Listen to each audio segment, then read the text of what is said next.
ሰላም ጤና ይስጠልን። ውድና የተከበራችሁ የቻናሌ ቤተሰቦች ሁላችሁንም እንኳን ወደ ቻናል በሰላም መጣችሁ። ዛሬ ክፍል 71 ሐረግ ድራማ ተለቀቀ።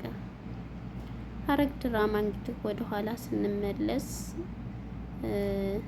ቢኒና የአፌት ያክስት ልጅ ሲደባደቡ ነበረ። በማን የተነሳ? በጽ የተነሳ። ጽን ከልቡ ስለሚወዳት ቢኒ ይሄኛው ደግሞ መጥቶ እሷን ልጅ በጣም ነው መወዳት የሚል ነገር በመናገሩ ቢኒም ስሜታዊ ሆኖ እሱን ለመደብደብ ነበረ።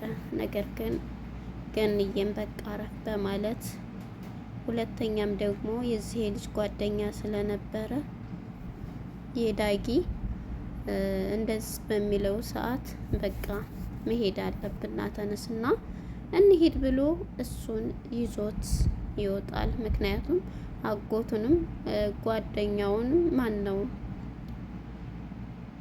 ማክበር አለብህ። ጓደኝነት ማለት ቤተሰቦችን ልታከብር ይገባሃል ብሎ መልስ ይሰጠዋል። የዚህ ጊዜ በቃ ያው እንደዚህ ስላናደደኝ እኮ ነው ምናምን የሚል መልስ ይሰጠዋል ለዳጊ።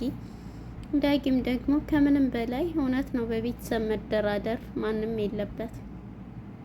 በተለይ እናቴ ፊት እንደዚህ እንትን ልትል አያስፈልግም፣ ቤተሰቦችን ልታከብር ከምንም በላይ ይገባል የሚል መልስ ይሰጠዋል።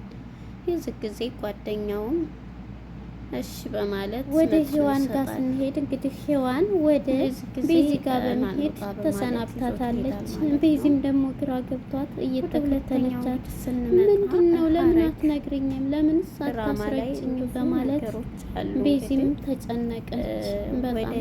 ለምን ነው የማትነግሪኝ? ምንም የምነግርሽ ነገር የለም። በቃ ምናልባት እንኳን ካልተገናኘን የሆነ ፖሊሶች ከጠየቁሽ እንደዚህ ብለሽ መልሽ፣ የሆነ ቦታ ሄዳለች ብለሽ ተናገሪ በማለት የሚጨነቅ ነገር ነግራት ትሄዳለች። እሷም ቤዚ አደራሽን ኤፉ እህትሽ ናት፣ ምንም ቢሆን ኤፉን እንደምንም ብለሽ ሰርጉን አስቆሙ በማለት መልስ ትሰጣታለች። ለምን የምትሄጂበትን አትነግሪኝም? በማለት ትናትለኝ። እኔ አልነግርሽም፣ የምሄድበትን ቀስ ብለሽ ትደርሽበታለሽ። አሁን እኔ እንደዚህ ተሸፍኜ እየሄድኩኝ ነው። ስለዚህ እኔ ደግሞ ለነዛኞች ልጆች መድረስ አለብኝ የሚል መልስ ትሰጣታለች። የዚህ ጊዜም ደግሞ ቤዚ በእውነት ሳያት በጣም ነው እንባዬ ሁሌ መጣ ማለት ነው። ማለት የተናገረችው ቃል የዚህ ጊዜ ቻው ብላት ተቃቅፋ ስትሰናበታት የሰጠችው መልስ ወደ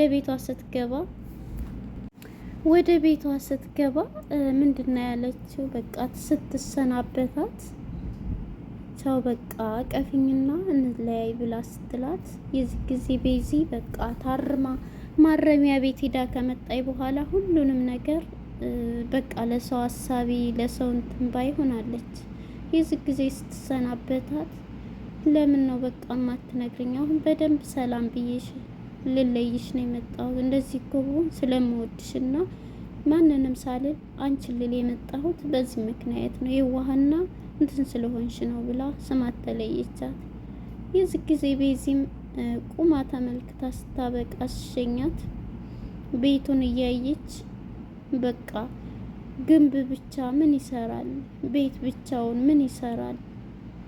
ሰው የሌለበት ቀዝቃዛ በረዶ ምን ይሰራል? ብቻ ቤት እያለች ስትል ሁሉም ነገር ተሰማት። በቃ ሁሉም ሊሄዱ ነው። ጺናም ናቱን ቀጣይ ይሄዳሉ። ብቻዬን መቅረቴ ነው እያለች እኔ ብቻዬን ይሄን ሁሉ ግንብና ወና ታቅፌ መቅረቴ ነው እያለች እንደገና ትጸጸታለች፣ ታለቅሳለች። በቃ ይሄን ነገር ስትል ሁሉም ሲለዩት አሁን ላይ በጣም ጥሩና እንትን ሆናለች። ማረሚያ ቤት ገብታ ተስተካክላለች ማለት ነው። የዚህ ጊዜ ትሰናበታታለች። አሁን እዚህ ላይ ቢኒ እኔ የትም ቢሆን ሰርጉን እንደምንም ብዬ አስቀረዋለሁ የሚል ቢኒ ራሴን ራሱ መስዋዕት አድርጌ ማድረግ እስካለብኝ ድረስ አደርጋለሁ ብሎ ለገኒ ይነግራታል። ይህን ነገር አንድ ነገር ማድረግ አለብኝ ስትለው ቢኒም እንግዲህ ይሄን አይነት መልስ ሲሰጣት ገንዬም ለምን እሷን ለማዳን ብለህ አንተን መስዋዕት አንዷን ሴቷን ልጅን ለማዳን ብለህ አንተን መስዋዕትነት ማድረግ የለብኝም ስትለው እኔ እሱም መበቀልና እንትን ማለት እፈልጋለሁ የሚል መልስ ይሰጣታል። በፍጹም በቀል የሚባል ነገር እንዳታስበው በማለት መልስ ትሰጠዋለች። ስለዚህ በቀል ለማንም አይረባም። ስለዚህ አንተ በምንም ታምር አንተ ባልወልህም እኮ አባትህ ባለቤቴ አንተንም አደራ ብሎ ሰጥቶኛል። ልጆችንም ሁሉንም ለአንተም ደግሞ አደራ ሰጥቷል። ስለዚህ አይቻልም በማለት ትነግረዋለች። እሱም በቃ እሺ በቃ በምንም ታምር ብዬ እንዲቀር አደርጋለሁ ሰርጉን ብሎ ይቀበላታል። እንግዲህ እዚህ ላይ አፌት የሚባለው ልጅ እንደዚህ መጥቶ ሰርግ ለመጣራት ወደ ናታን ጋር ይሄዳል። ወደ ናታን ጋር በሄደ ሰዓት እንግዲህ ናታን ማነች በር ትከፍትለትና ምንድን ነው ቤታችንን ሁሉ አስታወሰኝ አንተን የወሰድክብን እያለች ስትለው አይ እሱን እንኳን ዝም ብዬ ነው ምክንያቱም እንድታስታውሺ የተፈጠረ ስራ ነው ይላታል። አይ እኔ ሳይ ያንን ሁሉ እውነቱን የዛኔ ብትነግሩኝ ሁሉንም ማወቅ እችል ነበር የሚል መልስ ትሰጠዋለች። ይህ ጊዜ ወንድሟ ናቱ ይመጣል። ማን ነው ሲላት የማያስፈልግ ሰው ነው ስትለው ኦኬ ናቱ ደግሞ ውስጡ እየተናደደ ከላይ እየሳቀ ጥርሱን ያሳየዋል። እንደዚህ ሲያየው እያለቀስክ ነው ብዬ ነበረ፣ ነገር ግን አንተ እንደዚህ እውነትም ጎበዝ ነህ ምናምን እያለ ሲለው ነበር። ያንተ ያልሆነ የሆነውን ነገር ሁሉ ወስጄብሃለሁ ሲለው የሱ ያልሆነውን ነገር ምን አለህ ሲለው ይሄው የምታፈቅርህ ልጅ እኔ አፍቅራ ከኔ ጋር ነች ያለችው። አሁንም የመጣሁት ሌላ ሰው እንትን ከምል አንተን ሰርግ ልጠራ ነውና ሰርግ ላይ እንድትገኙ የሚል መልስ ይሰጠዋል። ደግሞ ለምን ነው የምንገኘው? አልመጣም፣ ሰርግ ላይ አንመጣም የሚል መልስ ትሰጠዋለች። ነገር ግን ናታን ደግሞ ቁሜ እሸኛታለሁ መጥቼ እንመጣለን የሚል መልስ ይሰጣል። የዚህ ጊዜ ጺም ትናደዳለች በሚለው ነገር ላይ ማለት ነው። ስለዚህ በቃ ሰርጉ ቅዳሜ ከ3 ቀን በኋላ ስለሆነ እንድትመጡ የሚል መልስ ሰጣቸው። አይ እንመጣለን ቁሜ እሸኛታለሁ ብሎ ናቱም የዚህ ጊዜ ይሰጠዋል መልስ። በዚህ ሰዓት ጺም ተናዳና እንደዚህ በሚሰጠው መልስ ተናዳ ዘግታ በሯን ትሄዳለች። ለወንድሟ ግን ያላት እንትን ወንድሜ ንጹህን ያለሁት ንጹህ ልብ አለው ንጹህ እንትን አለው ብላ በሯን ዘግታበት ወደ ቤቷ ትመለሳለች። የዚህ ጊዜ ነው እንግዲህ ወደ ቤቷ ተመልሳ በሚሰጣት መልስ ተናደዳለች። እንሄዳለን ባላት እዚህ ላይ እንግዲህ ወደ ቤት በገባ ሰዓት ማነች ቤዚ እየተናገረችው ነው። ቤዚ እንግዲህ እንደምትለው አንተ እሷ ለፍቅር እየከፈለች ያለው መስዋዕትነት ነው፣ መጋፈጥን ልመድ፣ አትፍራ እያለች ቤዚ ትነግረዋለች ለናታን። ናታንም አንተ ውስጥማ ያለው ነገር እኔ እሷን ቢካለች እንዴት እንትን ልበል እያለ መልስ ሲመልስ አንተማ በጣም እንትና እያለች ትናደዳለች። አንተ ማረሚያ ቤት እንዴት እንደቀየረሽ ማን ነው? በዚህም አይነት ከሆነ ያፌትን ማሳስረን እንደገና ሲወጣ ይቀየራል። ተቀይሮ እንኳን ብታገኘው ጓደኛህ ታደርገዋለህ ስትለው አሁን ከተቀየረ የሰው ልጅ እኮ ነው ከተቀየረ አደርገዋለሁ የሚል መልስ ይሰጣል። ይዝግ ጊዜ ጺም ተናደደችና እንዴት እንደዚህ ትላለህ ብላ ተናዳ ትሄዳለች። በዚህ ሰዓት ማነች ምንድን ነው እሺ የሰማሽው ነገር ካለ ንገሪኝ ሲላት ምንም ቢሆን የሄቴን ጸባይ ያውቀዋለሁኝ። ስለዚህ ለፍቅር እየከፈለችው ያለው መስዋዕትነት ነው። አንተ ደግሞ አትፍራ ተጋፈጥ ብለው ትሄዳለች ቤዚ።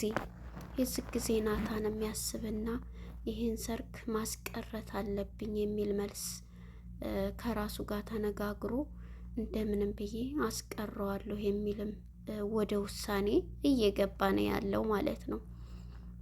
እንግዲህ ቤዚ የተረሳውን ሁሉ እውነት አእምሮዋን ውሸት ምንም ቢሆን ለጭንቅላታችን መርዝ ነው። ምክንያቱም ምንም ማስመስለን ብንሰራ እንኳን በውስጣችን ያ ውሸት የተባለ ነገር ጥያቄ ነው የሚሆነው፣ እንቅልፍ አያስተኛም። ስለዚህ እሷ ማረሚያ ቤት ለፍቅር ብላ ይህን ነገር ስታደርግ ለፍቅር ብላ የምታስበውን ነገር ሁሉ ያላደረገውን እኔ አንተን አይደለም እንትን ስሜህ እንኳን አላቅም አብሬህ ልተኛ አልኩትም እና ናቱ እኔ በጭራሽ ካንተ ጋር ምንም ነገር አድርጌም ፈጽሜም አላቅም። ስለዚህ ምንም ነገር እንትን እንዳትል ብላ እውነቱን ነገረችው። ጥያቄ የሆነብኝን ነገር ልንገረው ሲል ልሳቅ ላልቅስ ልሳቀቅ ምን ሊሆን እያለ ውሳኔ ሲገባ፣ ምክንያቱም ያኔ ደፍረኸኝ ካንተ ነው ያረገዝኩት ብላለች። አሁን ይሄን እርግዝና ብሰማ እንዴት ነው ከሱ እንትን እንዳለ እና ይሄን በተናገረችው ጊዜ እሱም ማመን አልቻለም። እንግዲህ ልጅህ ነው የሞተው ተብሎ ነው እንትን የተባለው ያን ሰዓት ግን አላወቀም። አሁን ላይ ጥያቄ ውስጥ ነው የገባው። ላልቅስ ምን ልበል እያለ ሁለተኛ ወደ ኤፉ ጋር ስንሄድ ኤፉ እንግዲህ ያች ሰራተኛዋ ጋር ለመቀራረብ ወስናለች። ሰራተኛዋም በቃ ብዙ ነገር ሰራተኛዋ ሰላይ ስለሆነች ሳይሽ ግን እሱን የምታፈቅሪ አይመስለኝም፣ ሌላ ፍቅረኛ እንዳለች ነው ማነው ሌላ ሰው የምትወጅ ነው የሚመስለኝ፣ ፊትሽ ራሱ ደስተኛ አይደለም የሚል መልስ ሰጠቻት። ይህን እየተባባሉ ሳለ ከድንገት ያፌት በሩን ከፍቶ ሲመጣ ምን እየሰራች ነው ሲላት፣ አይ ጌቶች እኔ ምንም አልሰራ ሰራተኛ እኮ ቦታሽን ማወቅ አለብሽ የሚል መልስ ይሰጣል። አይ እኔ ጋ ስቃ እንትን ልትል ነው እንጂ እኔ ጋ አልመጣይ ምንም እንትን አላለች ብላ ማነች ኤፉዬም ትቀይራለች ወሬዋም ማለት ነው። የዚህ ጊዜ ይህን ወሬ ስትቀይር እሷም ፎቶ በማንሳትና ሪከርድ በማድረግ ወደ የሚመለከተው ወደ ሂዋን ጋር ትልካለች። ሰላይ ናት ልጅቷ በዚህ አጋጣሚ ማለት ነው። ይሄን መልስ ስትሰማ በቃ ደንግጣ ጸጥ ብላ ነው የሄደች። ጓደኛዋ አለች ብዙ ጊዜ ሰራተኛዋም ያው እንትኗን ታደርሳለች። ወደ ሉሊት ጋር ስንመጣን የሉሊት ትመቸኛለች ማለት ነው። እንግዲህ ያልሰማችው ቤዚ ራሱ ገኒ ማነች ኤፉዬ የገኒ ልጅ መሆኗን አታውቅም ነበር። ባልሽን ጠይቂው አለቻት። ሁለተኛ እንዴት የሚል ነገር ሄዳለች የሚለውን ወሬ ስትሰማ እንግዲህ እኔ ሳልሰማውና እንዴት ሳልነግራት ሳላሰቃያት እንዴት ሄደች በሚል በድንጋጤ ይሄው አልጋዋ ላይ ወድቃለች ራሷን ስታ። ምክንያቱም ሁሉ ነገር እንዴት እንዳመለጣት። ሁለተኛ ገኒን ደግሞ ብዙ ነገር ስላለቻት እያስፈራረቻት ስለነበረ አሁን ገኒን በተራዋ ልታስፈራራ ነበር። ተመልሳ መምጣት አለባት የሚል ውሳኔ ወሰነች። ነገር ግን የሄደችበትን ቤት እንዴት ነው የምትመጣው የሚል መልስ ትሰጣታለች ቤዚ። እንዴት በማለት ራሷን ስታ ወደ አልጋዋ ላይ ወድቃለች። ባይ ባይ።